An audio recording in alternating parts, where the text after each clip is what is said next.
Hi friends, ഇന്ന് നമ്മൾ discuss ചെയ്യാൻ പോകുന്ന പേപ്പർ 2024 നടന്ന, അതായത് 2024 ഓഗസ്റ്റ് 22 നടന്ന ലബോറട്ടറി അറ്റൻഡർ ഡ്രഗ്സ് കൺട്രോൾ ഡിപ്പാർട്ട്മെൻറ്റിലേക്ക് വേണ്ടി നടന്ന ലാബ് അറ്റൻഡറുടെ ക്വസ്റ്റ്യൻ പേപ്പറാണ് ഡിസ്കസ് ചെയ്യുന്നത്.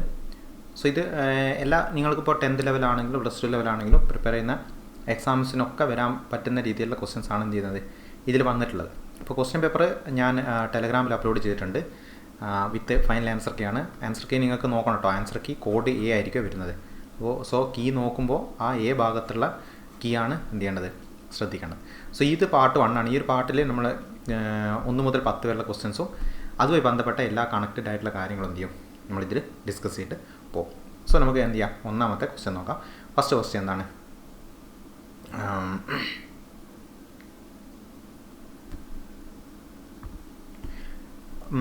താഴെ തന്നിട്ടുള്ളതിൽ തെറ്റായിട്ടുള്ള ജോഡി കണ്ടെത്താനാണ് ഫസ്റ്റ് ക്വസ്റ്റ്യൻ. പക്ഷേ ഈ ക്വസ്റ്റ്യൻ ഡിലീറ്റഡ് ആണ്, കാരണം ഇതിൽ 2 തെറ്റായിട്ടുള്ള 2 ജോഡികളുണ്ട്. ആദ്യത്തെ ജോഡി ഹെർമൻ ഗുണ്ടർട്ടിൻ്റെ മലയാള രാജ്യം, അത് തെറ്റായിട്ടുള്ളൊരു ജോഡിയാണ്. പിന്നെ ഉള്ളത് അർണോസ് പാദ്രിയുടെ ക്രിസ്തു സഭാ ചരിത്രം. ഇത് അതായത് ഇതെന്താണെന്ന് വെച്ചാൽ ഓരോരുത്തരും ഓരോ വ്യക്തികളും അത് എഴുതിയ ആ വ്യക്തി എഴുതിയ ബുക്കുമാണ് എന്ത് ചെയ്യുന്നത് ഇതിൽ തന്നിട്ടുള്ളത്. സോ ഇതിൽ ശരിയായിട്ടുള്ള 2 നിങ്ങൾ നിർബന്ധമായിട്ട് പഠിച്ചു നോക്കണം. അതിൽ ഒന്നാമത്തത് ഫാദർ ക്ലമൻറ്റിൻ്റെ ബുക്കാണ് ഇത് സംക്ഷേപ വേദാർത്ഥം. കാരണം സംക്ഷേപ വേദാർത്ഥം നമുക്ക് ഓൾറെഡി പഠിക്കാനുണ്ട്. അതിൻ്റെ പ്രത്യേകത എന്താണെന്ന് വെച്ചാൽ മലയാളത്തിൽ അച്ചടിച്ച ആദ്യത്തെ സമ്പൂർണ്ണ ഗ്രന്ഥമാണിത് സംക്ഷേപ വേദാർത്ഥം. അത് സമ്പൂർണ്ണം എന്നുള്ളത് അതിൽ തന്നെ ഉണ്ടല്ലേ, സംക്ഷിപ്തമായത് എന്നുള്ള രീതിയിൽ ഓർത്ത് വെച്ചാൽ എന്ത് ചെയ്യും, മലയാളത്തിൽ അച്ചടിച്ച ആദ്യത്തെ സമ്പൂർണ്ണ ഗ്രന്ഥം അത് ആ രീതിയിൽ തന്നെയാണ് എന്ത് ചെയ്യുന്നത് ചോദിക്കാറുള്ളത്. ഇനി വേണമെങ്കിൽ ഫാദർ ക്ലമൻറ്റിൻ്റെ അവിടെ നിങ്ങൾക്ക് ഒന്ന് നോക്കിയേ, അതൊന്ന് കമൻറ്റ് എന്ന് വായിച്ചാൽ നിങ്ങൾക്ക് നോക്കി സംസാരിക്കുന്നത് കമൻറ്റും എന്താണ് ഒരേ ടോണിലല്ല വരുന്നത്, ഒരേ ഒരു അർത്ഥം വരുന്ന രീതിയിലാണ് നമുക്ക് മനസ്സിലാക്കാൻ പറ്റും. അപ്പോൾ ഫാദർ ക്ലമൻറ്റിൻ്റെതാണ് സംക്ഷേപ വേദാർത്ഥം. ഈ സംക്ഷേപ വേദാർത്ഥമാണ് എന്ത് മലയാളത്തിൽ അച്ചടിച്ച ആദ്യത്തെ സമ്പൂർണ്ണ ഗ്രന്ഥം. അപ്പോൾ അത് ശരിയായിട്ടുള്ള ഫാക്റ്റാണ്, അത് നിർബന്ധമായിട്ട് പഠിച്ചു നോക്കണം. പിന്നെ രണ്ടാമത്തെ ഫാക്റ്റ് നോക്കിയേ, ഇതിൽ ശരിയായിട്ടുള്ളതിൽ പാറേമാക്കൽ തോമാ കത്തനാരുടെ ബുക്കാണിത് വർത്തമാന പുസ്തകം. ഓക്കെ, നിർബന്ധമാണ്. അപ്പോൾ വർത്തമാന പുസ്തകം എന്താണ്, പാറേമാക്കൽ തോമാ കത്തനാറുടെ എഴുതിയ ബുക്കാണ്. അപ്പോൾ ഇതും വേണം നിങ്ങൾക്കൊന്ന് കണക്ട് ചെയ്യാം. എന്താണെന്ന് വെച്ചാൽ നമ്മൾ ഈ കത്ത് അയക്കുന്നത് എപ്പോഴാണ്, വർത്തമാനം പറയാൻ പറ്റാത്ത സമയത്തല്ലേ, സംസാരിക്കാൻ വർത്തമാനം പറ്റാത്ത സമയത്താണ് എന്ത് ചെയ്യുന്നത് കത്ത് അയക്കുന്നത്. അപ്പോൾ പാറേമാക്കൽ തോമാ കത്തനാർ എന്നുള്ളത് എന്തുമായിട്ട് കണക്ട് ചെയ്യുക, വർത്തമാന പുസ്തകമായിട്ട് കണക്ട് ചെയ്യാം. അപ്പോൾ ഇതൊക്കെ സ്ഥിരമായിട്ട് ചോദിക്കുന്ന ക്വസ്റ്റ്യൻസ് ആണ്. ഇനി ഇതിൽ ഹെർമൻ ഗുണ്ടർട്ട് ഓൾറെഡി വന്നിട്ടുണ്ട്. ഹെർമൻ ഗുണ്ടർട്ടായിട്ട് ബന്ധപ്പെട്ട് 1-2 കാര്യങ്ങളോട് ഞാൻ പറഞ്ഞുതരാം. ഒന്ന്, ആദ്യം ബെഞ്ചമിൻ ബെയ്ലി ഒന്ന് പറയാം. ബെഞ്ചമിൻ ബെയ്ലിയാണ് ആദ്യത്തെ എന്ത് ചെയ്തത് ഇംഗ്ലീഷ് മലയാളം നിഘണ്ടു. ഓക്കെ, ഇംഗ്ലീഷ് മലയാളം നിഘണ്ടു അല്ലെങ്കിൽ ഡിക്ഷണറി ഉണ്ടാക്കിയത് ബെഞ്ചമിൻ ബെയ്ലിയാണ്. ഇത് തെറ്റിപ്പോരുത്, കാരണം ബെഞ്ചമിൻ എന്ന് നിങ്ങൾ എഴുതുമ്പോൾ തന്നെ ഇല്ലേ, ബെഞ്ചമിൻ നോക്ക്, ബെഞ്ചമിൻ എന്ന് എഴുതുമ്പോൾ അതിൽ ബ്രിട്ടീഷ് ഇംഗ്ലീഷ്, അതായത് ഇംഗ്ലീഷ് പിന്നെ എന്താണ് മലയാളം, ബെഞ്ചമിൻ മലയാളം. അപ്പോൾ ഇംഗ്ലീഷ് മലയാളം നിഘണ്ടുവാണ് ആര് തയ്യാറാക്കിയത്, ഈ ബെഞ്ചമിൻ ബെയ്ലി തയ്യാറാക്കിയത്. എന്നാൽ നേരെ തിരിച്ച് മലയാളം ഇംഗ്ലീഷ് നിഘണ്ടു തയ്യാറാക്കിയ ഒരാളുണ്ട്, അതാണ് ആര്, ഹെർമൻ ഗുണ്ടർട്ട്. അപ്പോൾ ഇത് രണ്ടും തിരിഞ്ഞു പോരുത്, കാരണം ഇത് ക്വസ്റ്റ്യൻ തിരിച്ച് തന്നാൽ ഇവർ 2 പേര് ഓപ്ഷനിലുണ്ടാവും. അപ്പോൾ നിങ്ങൾക്ക് കൺഫ്യൂഷൻ ആവും അവിടെ നിന്ന്. അപ്പം ബെഞ്ചമിൻ എന്നുള്ളതിൽ ബ്രിട്ടീഷ് ഇംഗ്ലീഷ് ടു മലയാളം, അപ്പോൾ ഇംഗ്ലീഷ് മലയാളം ഡിക്ഷണറി എന്നുള്ളത് എന്ത് ചെയ്യും അവിടെ കിട്ടും. പിന്നെ ഉള്ളത് ഹെർമൻ ഗുണ്ടർട്ടാണ് മലയാളം ഇംഗ്ലീഷ് ഡിക്ഷണറി തയ്യാറാക്കിയത്. അതുപോലെ ഹെർമൻ ഗുണ്ടർട്ടിൻ്റെ 2 പത്രങ്ങളുണ്ട്, ഇമ്പോർട്ടൻ്റ് ആണ്, ഇത് ഒത്തിരി പ്രാവശ്യം ചോദിച്ചാണ്. രാജ്യസമാചാരവും അതേപോലെ പശ്ചിമോദയവും. ഈ 2 പത്രങ്ങളും ആരുടെയാണ്, ഹെർമൻ ഗുണ്ടർട്ടിൻ്റെയാണ്. പിന്നെ അർണോസ് പാദ്രിയുടെ ഒരു ബുക്ക് കൂടെ ഞാനിത് ഉൾപ്പെടുത്തിയിട്ടില്ല, എന്താണ് പുത്തൻ പാന. ഓക്കെ, പുത്തൻ പാന എന്നുള്ളത് അർണോസ് പാദ്രിയുടെ ഫേമസ് ആയിട്ടുള്ളൊരു ബുക്കാണ് പുത്തൻ പാന.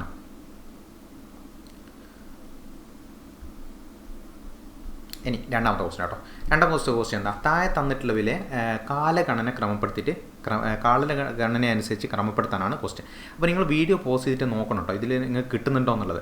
കാരണം ഇതിൽ ഇങ്ങനത്തെ ഉള്ള ക്വസ്റ്റ്യൻസ് വന്നു കഴിഞ്ഞാലേ ഈ 4 സംഭവിച്ച ഇയർ നിങ്ങൾക്ക് അറിയെങ്കിൽ മാത്രമാണ് ഏകദേശം ആൻസർ കിട്ടാൻ ഒരു ചാൻസ് ഉള്ളൂ.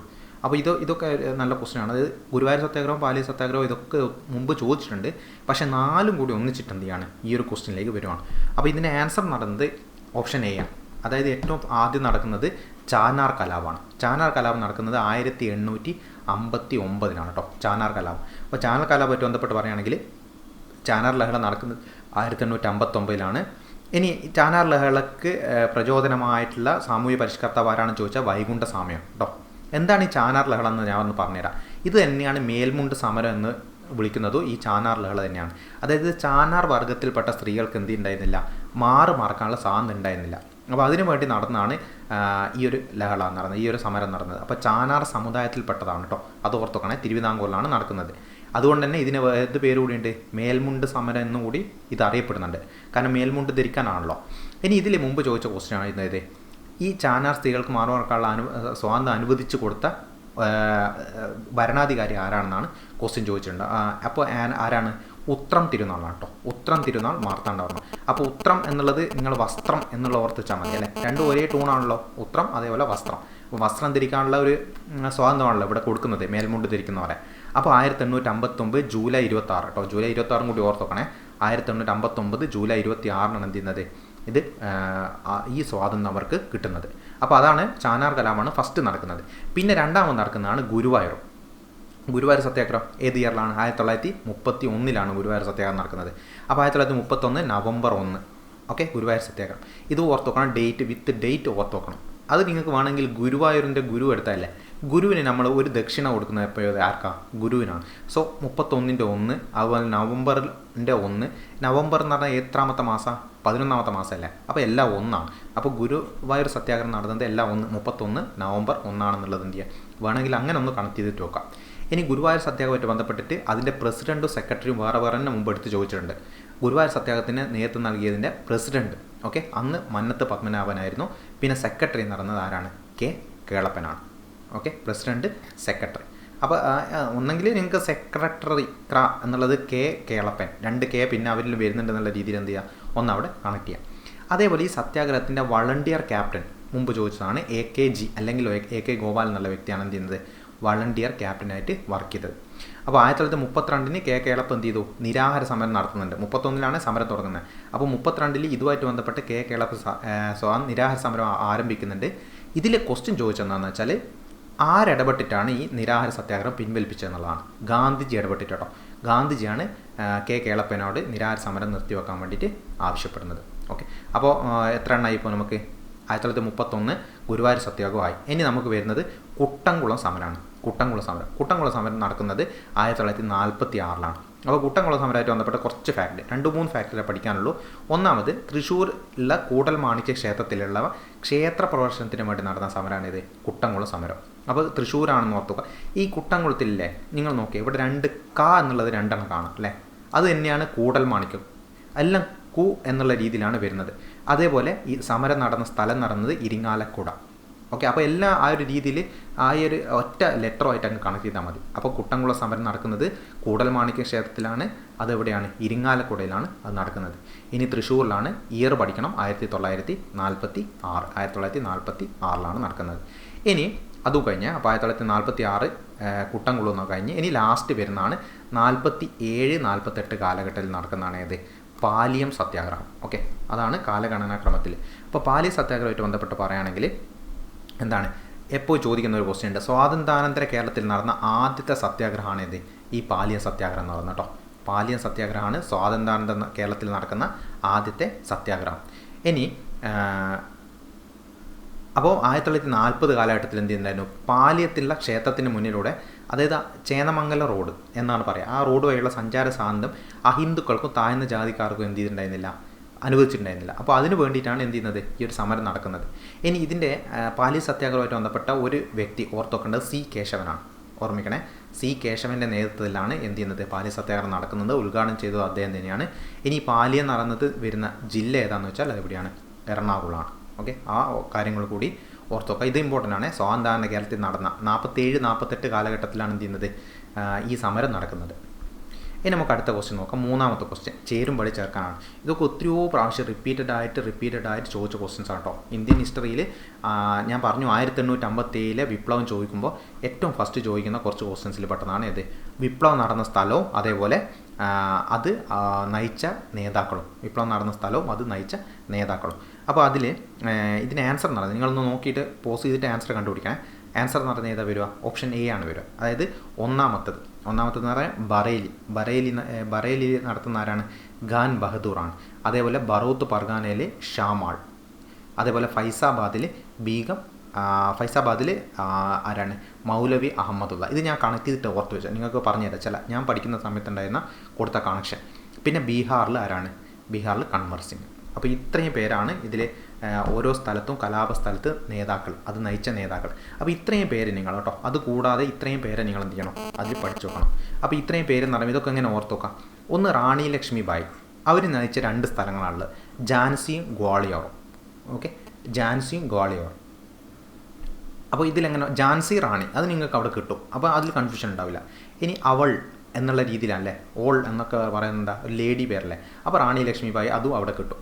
ഇനി നിങ്ങൾക്ക് കൻവർ സിംഗ് നയിച്ചത് 2 സ്ഥലത്താണ്, ഒന്ന് ബീഹാറിലും അതേപോലെ ജഗദീഷ്പൂരിലും. ഇത് ഞാൻ എക്സാമിന് പഠിക്കുന്ന സമയത്ത് സിംഗ് എന്ന് വെച്ചാൽ എന്താ, പാടുന്നതല്ലേ, പാടുന്നത് നോക്കി എപ്പോഴും ഇപ്പം ബീഹാർ ഒന്ന് ബാർ നോർത്ത് വെച്ചാൽ അവിടെ എന്താണ് അവർ ഏകദേശം ഇങ്ങനെ എന്താണ് മദ്യവെച്ചിട്ട് പാട്ട് പാടുന്നൊരു സ്ഥിതിയാണ്. പിന്നെ നമുക്ക് പാടുന്ന ഒരു കോമഡി ഒരു കഥാപാത്രം എന്ന് പറയുന്നത് ജഗദീഷാണല്ലേ, സിനിമയിലൊക്കെ ഏകാന്ത ചന്ദ്രികയൊക്കെ പാടി ആ ഒരു രീതിയിൽ അത് രണ്ടും ഓർത്ത് വെച്ചാൽ കൻവർ സിംഗ് എന്ത് കിട്ടും, ബീഹാറിലും ജഗദീഷ്പൂരിലും കിട്ടും. ഓക്കെ, നമുക്ക് ബീഹാറിൽ നോക്കിയാൽ ഇവിടെ ചോദിച്ചിട്ടുണ്ട്, ബീഹാറിൽ ക്വസ്റ്റ്യൻ വന്നിട്ടുണ്ട് ഇത് കൻവർ സിംഗ് എന്നുള്ളത്. ഇനി അടുത്തത് ഡൽഹി എന്ന് പറയുമ്പോൾ നമ്മുടെ മനസ്സിൽ ഫസ്റ്റ് എത്തുന്ന എല്ലാ മിലിറ്ററീൻ്റെ ജനറൽമാരെവിടെയാണ് ഉണ്ടാവുക, ഡൽഹി നമ്മുടെ കേന്ദ്രത്തിലല്ല ഉണ്ടാവുക. അപ്പോൾ ജനറൽ ഭക്ത്ഖാൻ എന്നുള്ളത് ഡൽഹിയുമായിട്ട് എന്ത് ചെയ്യുക, കണക്ട് ചെയ്യുക. അതുപോലെ ബഹദൂർ ഷാ സെക്കൻഡ് കേട്ടോ, ഇതൊക്കെ നിർബന്ധമായിട്ട് പഠിക്കേണ്ടതാണ്. ബഹദൂർ ഷാ സെക്കൻഡ് വേറെ തന്നെ നമുക്ക് പഠിക്കാനുണ്ട്, അതുകൊണ്ടാണ് ഞാൻ കൂടുതലായിട്ട് അതിൽ എന്ത് ചെയ്യാത്തത്, സ്ട്രെസ് കൊടുക്കാത്തത്. ഇനി അടുത്തത് മീററ്റിൽ കദം സിംഗ്. ഓക്കെ, മീററ്റിൽ കദം സിംഗ് ആണ്. ഇനി കാൺപൂർ നാനാ സാഹിബും താന്തിയ തോപ്പ്. അത് ഒരു കോഡ് ഉണ്ടല്ലേ, കണ്ണ് എന്നുള്ളതും നയനം എന്നുള്ളതും ഒരേ ടോണല്ലേ, കണ്ണും നയനും. അപ്പോൾ കാൺപൂർ നാനാ സാഹിബ് എന്നുള്ളത് എന്ത് ചെയ്യും, അവിടെ കിട്ടും.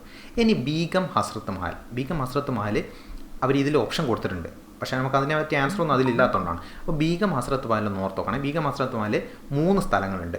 ഒന്ന് ലക്നൗ, അതായത് 3 സ്ഥലങ്ങൾ എന്ന് പറഞ്ഞാൽ അടുത്തടുത്ത സ്ഥലങ്ങൾ തന്നെ കേട്ടോ, ലക്നൗ, ആഗ്ര, ഔധ്. ഇതൊക്കെ യു പിയിൽ വരുന്ന സ്ഥലങ്ങളാണ്, ലക്നൗ, ആഗ്ര, ഔധ്. ഓക്കെ, അപ്പം ഇത് ഓർത്ത് വെക്കണം, ലക്നൗ. റെഡി. അപ്പോൾ നിങ്ങൾ എന്തോ ഓർത്ത് വെച്ചാൽ മതി. ഇത് മഹൽ എന്ന് പറയുമ്പോൾ നമുക്ക് എന്താ ഫസ്റ്റ് ഓർമ്മ വരുന്ന താജ്മഹൽ അല്ലേ, താജ്മഹലാണ് ഫസ്റ്റ് ഓർമ്മ. അപ്പോൾ താജ്മഹൽ സ്ഥിതി ചെയ്യുന്ന എവിടെയാണ്, ആഗ്രയിലാണ്. അപ്പോൾ ഒന്ന് അത് കിട്ടും. ഇനി ആഗ്രയിൽ പോയിട്ട് അത് കാണുന്ന ഒരു ഭാഗ്യം വേണം അല്ലേ, ലക്ക് വേണം. അപ്പോൾ അങ്ങനെ രണ്ടാമത്തതും അവിടെ കിട്ടും. അതും എന്ത് ചെയ്യുക, ഒന്ന് അവിടെ കണക്ട് ചെയ്യാം. ആഗ്രയിൽ പോയിട്ട് അത് കാണാൻ ഒരു ലക്ക് വേണം എന്നുള്ള ഓർത്ത് വെച്ചാൽ അത് 3 എന്ത് ചെയ്യും, അവിടെ കണക്ട് ചെയ്ത് കിട്ടും. ഇനി മൗലവി അഹമ്മദുള്ള എന്ന് പറയുമ്പോൾ തന്നെ നിങ്ങൾക്ക് ഓർമ്മ വരുന്ന ഒരു മുസ്ലിം പേരാണ്. അപ്പോൾ മുസ്ലിം പേരാണ് ഉണ്ടാവും, ഫൈസാബാദ് അല്ലേ, സ്ഥലത്തിൻ്റെ പേരും മുസ്ലിം പേരുമായിട്ട് ബന്ധപ്പെട്ടുള്ള ഒരു സ്ഥലമാണ്. ഇനി ഖാൻ ബഹദൂർ ഖാനും ബറേലി ഓർത്ത് വെച്ചാൽ കേട്ടോ, മറ്റേതൊന്നും ചോദിക്കാറില്ല, ബറേലിയാണ് എന്ത്, ഖാൻ ബറേലി. ഓക്കെ. ഇനി ബറോത്ത് പർഗാന ഷാമാൾ. ബറോത്ത് പർഗാന നമുക്ക് ചോദിച്ചിട്ടുണ്ടായിരുന്നില്ല ഇതിൽ, ബറോത്ത് പർഗാനയും ചോദിച്ചിട്ടുണ്ട്, ഷാമാൾ.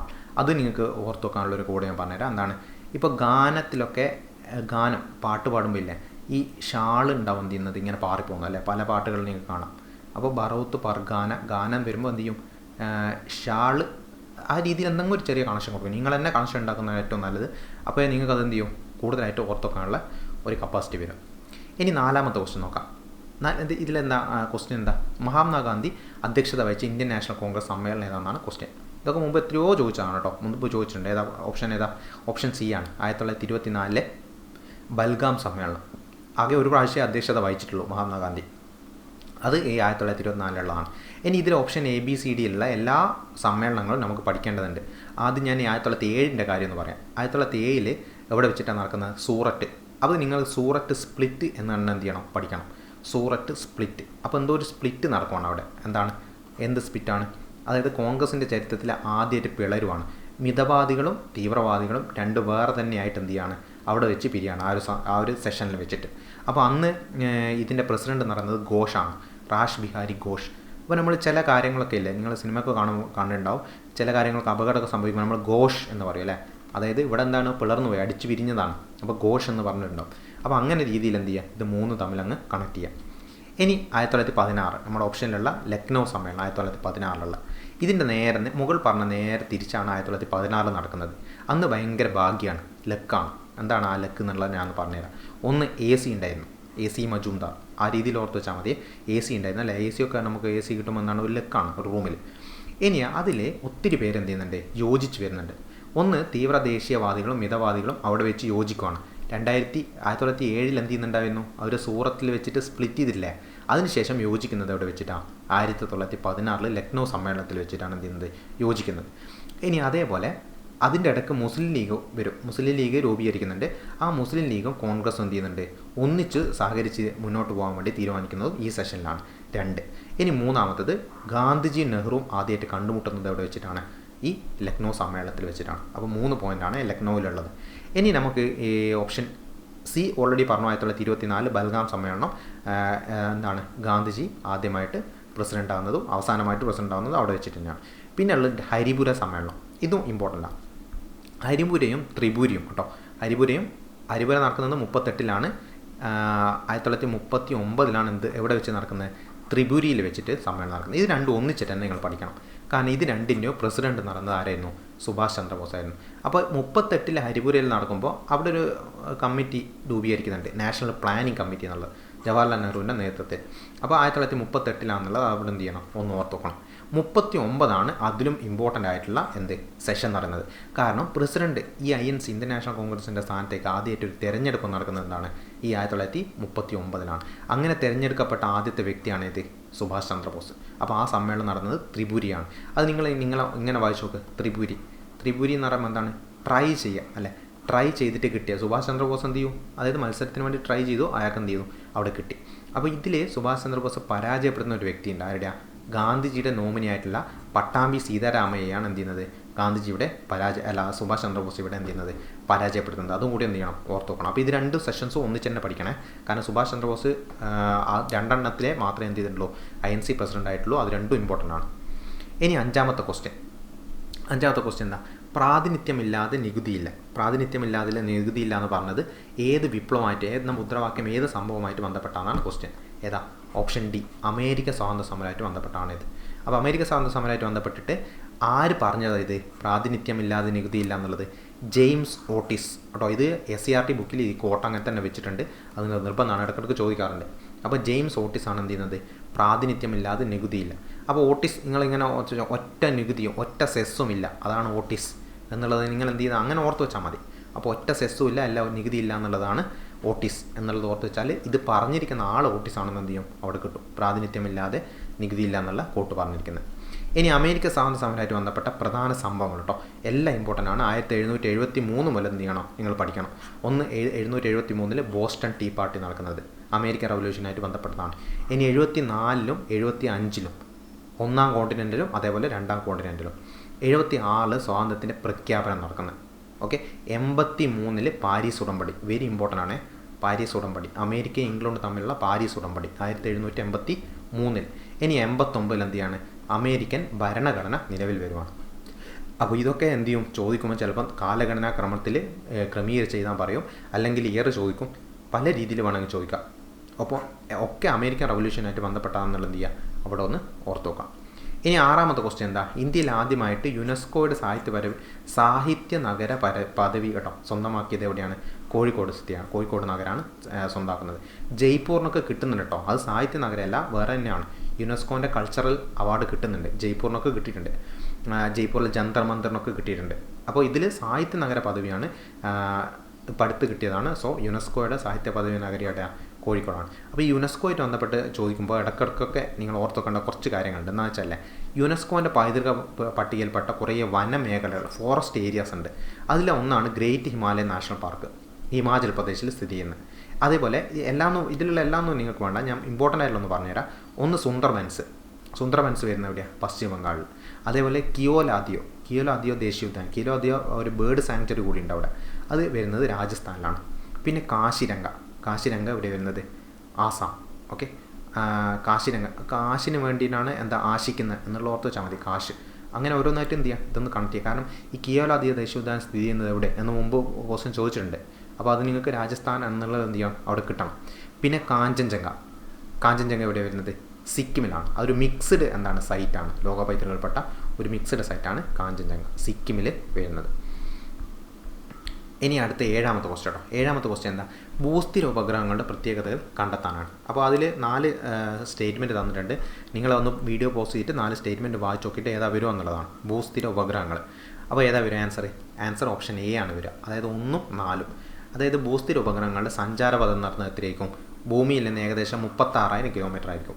അതേപോലെ ഇത് വാർത്താവിനിമയത്തിനും ദിനാന്തരീക്ഷ സ്ഥിതി മനസ്സിലാക്കാനും വേണ്ടിയിട്ടാണ് ഉപയോഗപ്പെടുത്തുന്നത്. അപ്പോൾ നമുക്ക് ഉപഗ്രഹങ്ങൾ എടുക്കുക, സാറ്റലൈറ്റ് എടുക്കുകയാണെങ്കിൽ മെയിനായിട്ട് 2 കാറ്റഗറിയാണുള്ളത്.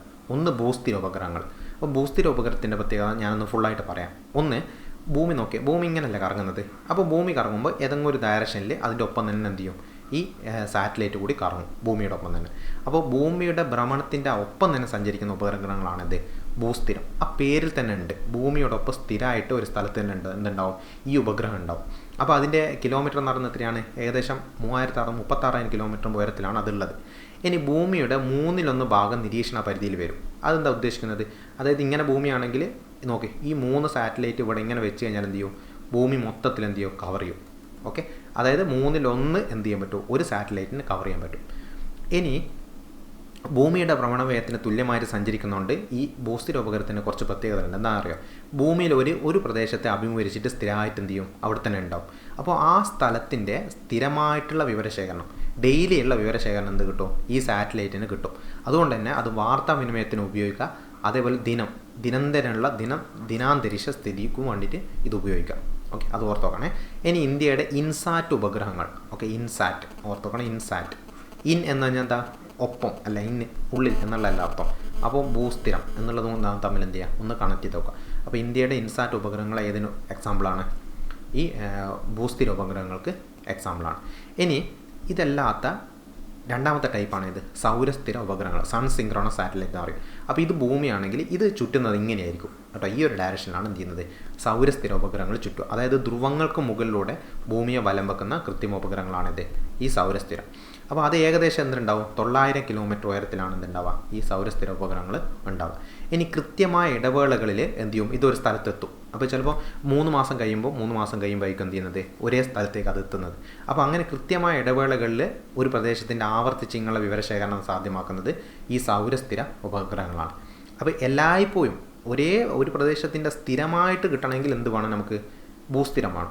ഇനി ആവർത്തിച്ചുള്ള ക്രമമായ ഇടവേളകളിൽ ആവർത്തിച്ചുള്ള കിട്ടണമെങ്കിൽ എന്ത് വേണം, സൗരസ്ഥിര വേണം. ഓക്കെ, അപ്പോൾ അത് ഓർത്ത് നോക്കുക. അതേപോലെ പ്രകൃതി വിഭവം, ഭൂവിനിയോഗം, ഭൂഗർഭജലം മുതലായ കുറിച്ചുള്ള വിവരങ്ങളൊക്കെ എന്ത് കിട്ടും, ഈ സൗരസ്ഥിര ഉപഗ്രഹത്തിൽ നിന്ന് കിട്ടും. ഇനി അതിൻ്റെ എക്സാമ്പിൾസാണ് ഇത് IRSഉം അതേപോലെ ലാൻഡ് സാറ്റും. അപ്പോൾ നമുക്ക് ഈ ക്വസ്റ്റ്യനിൽ തന്നിരിക്കുന്ന ഓപ്ഷനിൽ 1, 4 കഴിച്ചാൽ പിന്നെയുള്ള 2, 3 ഇല്ല. നിങ്ങൾ നോക്കി 2, 3 എന്തിൻ്റെ ഓപ്ഷൻസാണ്, നമ്മൾ സൗരസ്ഥിര ഉപഗ്രഹത്തിൻ്റെ എക്സാമ്പിളാണ്. സൗരസ്ഥിര ഉപഗ്രഹത്തിൻ്റെ പ്രത്യേകതകളാണ് ആ 2ലും 3ലും തന്നിട്ടുള്ളത്. അപ്പോൾ അത് രണ്ടും കൂടി അറിയാമെങ്കിൽ പെട്ടെന്ന് എന്ത് ചെയ്യുക, ആ ഒരു ക്വസ്റ്റ്യൻ സോൾവ് ചെയ്യാൻ പറ്റും. ഇനി എട്ടാമത്തെ ക്വസ്റ്റ്യൻ ഒന്ന് ആൻസർ ചെയ്താന്ന് നോക്കി നിങ്ങൾ. ബ്രഹ്മപുത്രയുടെ പോഷകനദികളിൽ ശരിയായിട്ടുള്ള ജോഡി ഏതാണെന്നാണ് ക്വസ്റ്റ്യൻ. അപ്പോൾ ഏതാ വരിക, ബ്രഹ്മപുത്രയുടെ നമ്മൾ മെയിനായിട്ടുള്ള റിവേഴ്സിൻ്റെ ഒക്കെ എന്ത് ചെയ്യുന്നുണ്ട്, പോഷകനദികൾ പഠിച്ചു വെക്കുന്നുണ്ട്. അതിൽ ബ്രഹ്മപുത്രയുടെ വരുന്നതാണ് ഇത് മാനസും അതേപോലെ സുബാൻസിരിയും. സോ ഗംഗയുടെ ഞാൻ ഓരോന്നായിട്ട് പറയാം. അത് ഗംഗയുടെ അടുത്ത് പറയുകയാണെങ്കിൽ ഗംഗയുടെ ഏറ്റവും വലുതാണ് യമുന. അപ്പോൾ യമുന ആദ്യം പഠിക്കുക. ഗംഗയുടെ പോഷകനദികളിലെ ഏറ്റവും വലുത് യമുന. അതുകൂടാതെ അളകനന്ദയുണ്ട്, കോസിയുണ്ട്.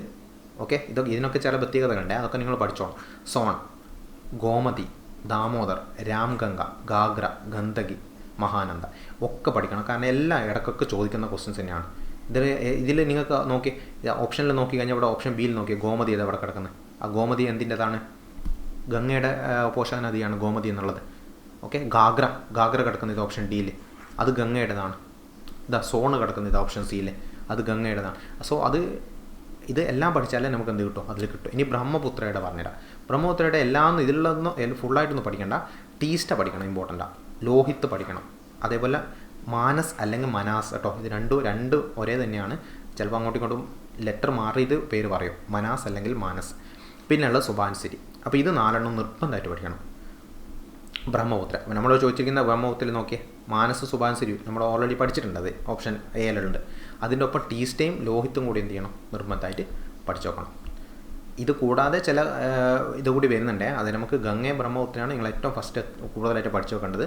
പിന്നെ ഉള്ളത് എന്ത് ചെയ്യുക, റാങ്ക് ഫയൽ നോക്കിയിട്ടൊന്ന് പഠിച്ചു വെച്ചാൽ മതി. ഇനി 9ാമത്തെ ക്വസ്റ്റ്യൻ നോക്ക്.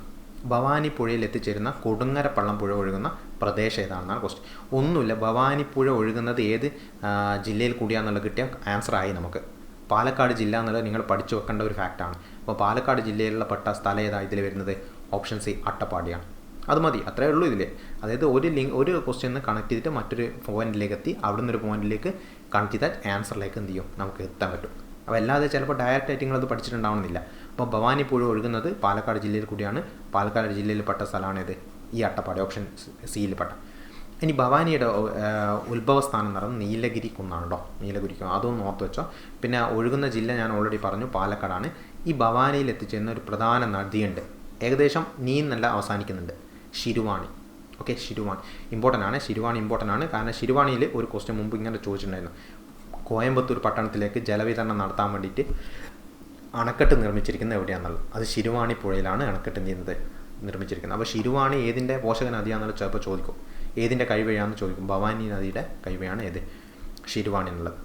ഇനി 10ാമത്തെ ക്വസ്റ്റ്യൻ, 10 ഓപ്ഷൻ ആൻസർ ഡിലീറ്റ് ചെയ്ത ക്വസ്റ്റ്യൻ ആണ് കേട്ടോ. അതുകൊണ്ട് താഴെ പറയുന്നതിൽ ക്യുമുലസ് മേഘങ്ങളുടെ പ്രത്യേകതകൾ കണ്ടെത്തുക. എന്തായാലും ഇതിൽ ഓപ്ഷനിലില്ലാത്ത 1-2 ഉണ്ട്, അതുകൊണ്ടാണ് അത് ഡിലീറ്റ് ആയത്. എന്തായാലും ഇതിലുള്ള എല്ലാ ഓപ്ഷൻ വെച്ചിട്ട് ഞാൻ പറഞ്ഞുതരാം ഇതൊക്കെ ഏതിലാണ് വരുന്നതെന്നുള്ളത്. ഒന്നാമത് നിങ്ങൾ പഠിക്കേണ്ടത് നിംബസ് മേഘങ്ങളാണ്. അപ്പോൾ നിംബസ് മേഘങ്ങളുടെ പ്രത്യേകത എന്താ? ഒന്നുമില്ല, നിംബസ് എന്ന് പറയുമ്പോൾ നിങ്ങൾക്ക് മഴ ഓർമ്മ വരണം, മഴ, നിംബസ്. അപ്പോൾ മഴയ്ക്ക് കാരണമാകുന്ന മേഘങ്ങളാണ് എന്ത്, നിംബസ്. ഇനി മഴ ഉണ്ടെങ്കിൽ എന്തായിരിക്കും, താഴ്ന്ന വിതാനങ്ങളിൽ ഒരു കറുപ്പ് നിറം, നിങ്ങൾ മഴമേഘ കാറുകൾ കണ്ടു കഴിഞ്ഞാലല്ലേ കറുപ്പ് നിറം അല്ല ചാര നിറത്തിൽ നിന്നുണ്ടാവും കാണപ്പെടും. അങ്ങനെ ചാര നിറത്തിൽ കാണപ്പെടുന്ന മഴമേഘങ്ങളാണ് ഇത് നിംബസ് എന്ന് പറയുന്നത്. അതേപോലെ തന്നെ ഓർത്തുകൊണ്ടാണ് സൂര്യപ്രകാശത്തെ കടത്തിവിടാത്ത ഇരുണ്ട നിറത്തിൽ കാണപ്പെടുന്ന മേഘങ്ങളാണിത് നിംബസ്. ഓക്കെ, അത് ഇതിലുണ്ട്. ഇതാ നോക്കി, ഓപ്ഷൻ 4 നോക്കി നിങ്ങൾ, ഇത് നിംബസിൻ്റെ ഓപ്ഷനാണ്. നിംബസ് സൂര്യപ്രകാശത്തെ കടത്തിവിടാത്ത ഇരുണ്ട നിറത്തിൽ കാണപ്പെടുന്നത്. ഓക്കെ, പിന്നെന്താ, താഴ്ന്ന വിതാനത്തിൽ കാണപ്പെടുന്ന ഇരുണ്ട മേഘങ്ങൾ, അതും നിംബസാണ്. അപ്പോൾ നിംബസിൻ്റെ ആണ് 2 2. ഇനി അടുത്ത നിങ്ങൾ പഠിക്കേണ്ടത് ക്യുമുലസ് മേഘങ്ങളാണ്. ക്യുമുലസ് മേഘങ്ങളുടെ പ്രത്യേകത എന്താ? ഉയർന്ന സംവഹന പ്രക്രിയ ഫലമായിട്ട് തൂവൽ കെട്ടുപോലെ കാണപ്പെടുന്ന മേഘങ്ങളാണിത് ക്യുമുലസ്. ഒരു പ്രത്യേകത കൂടെ ഉണ്ട്, അത് കോളിഫ്ലവർ ആകൃതി അല്ലെ ചെമ്മരിയാടിൻ്റെ രോമക്കെട്ട് പോലെ അല്ലെ പഞ്ഞിക്കെട്ട് പോലെ ഇങ്ങനെയൊക്കെ കാണപ്പെടുന്ന ഏതാണ്, ഈ ക്യുമുലസ് മേഘങ്ങളാണ്. ഓക്കെ, അപ്പോൾ ഇതിൽ നിങ്ങൾക്ക് കാണാം ക്യുമുലസിൻ്റെത് ഉയർന്ന സംവഹന പ്രവാഹ ഫലമായി രൂപം കൊള്ളുന്നു, അതേതാ, ക്യുമുലസ് മേഘങ്ങളാണ്. റെഡി. പിന്നെ തെളിഞ്ഞ ദിനാന്തരീക്ഷത്തിൽ വളരെ ഉയരത്തിൽ കാണപ്പെടുന്നത്, അതും ക്യുമുലസ് ആണ്. അപ്പോൾ നമുക്ക് ആൻസർ ഓപ്ഷനിൽ വരേണ്ടത് 2, 3 ആയിരുന്നു. പക്ഷേ 2, 3 ഓപ്ഷനിലുണ്ടോ? ഇല്ല. ABCDയിൽ എവിടെ 2, 3 ഇല്ല. അപ്പോൾ 2, 3 വന്നിട്ടുണ്ടെങ്കിൽ അതായിരുന്നു ആൻസർ വരേണ്ടത്. പക്ഷേ 2, 3 വന്നിട്ടില്ല. ഇത് കൂടാതെ ഒരു മേഘങ്ങളോട് നിങ്ങൾ പഠിക്കാനുണ്ട്, സ്ട്രാറ്റസ് മേഘം എന്ന് വെച്ചാൽ പാളികളായിട്ട് കാണപ്പെടുന്നത്, താഴ്ന്ന വിതാനങ്ങളിൽ പാളികളായിട്ട് കാണപ്പെടുന്ന മേഘങ്ങളാണിത് സ്ട്രാറ്റസ് മേഘങ്ങൾ. അപ്പോൾ ഈ മോശമായ കാലാവസ്ഥയിൽ മഴച്ചാറുള്ള അവസരങ്ങളിലും കാണപ്പെടുന്നതാണ് ഇത് സ്ട്രാറ്റസ്. ഓക്കെ, അത് ഒന്ന് ഓർത്ത് വെച്ചോ, സ്ട്രാറ്റസ്. അപ്പോൾ ഭൗമോപരിതലത്തിനെ സ്പർശിക്കുന്ന തൊട്ടടുത്ത് വരുന്നത് സ്ട്രാറ്റസ് ആണ് കേട്ടോ, മൂടൽ മഞ്ഞ അറിയപ്പെടുന്ന സ്ട്രാറ്റസ്. അത് എന്ത് ചെയ്യുക, ഒന്ന് ഒരു ഫാക്റ്റായിട്ട് ഓർത്ത് വെക്കാം. ഇനി നമുക്ക് 11 മുതലുള്ള ക്വസ്റ്റ്യൻ ആണല്ലോ, 11 മുതലുള്ള ക്വസ്റ്റ്യൻ നമുക്ക് എന്ത് ചെയ്യാം, വേറൊരു പാർട്ടിലാക്കിയിട്ട് നമുക്ക് ഡിസ്കസ് ചെയ്യാം. Okay, by.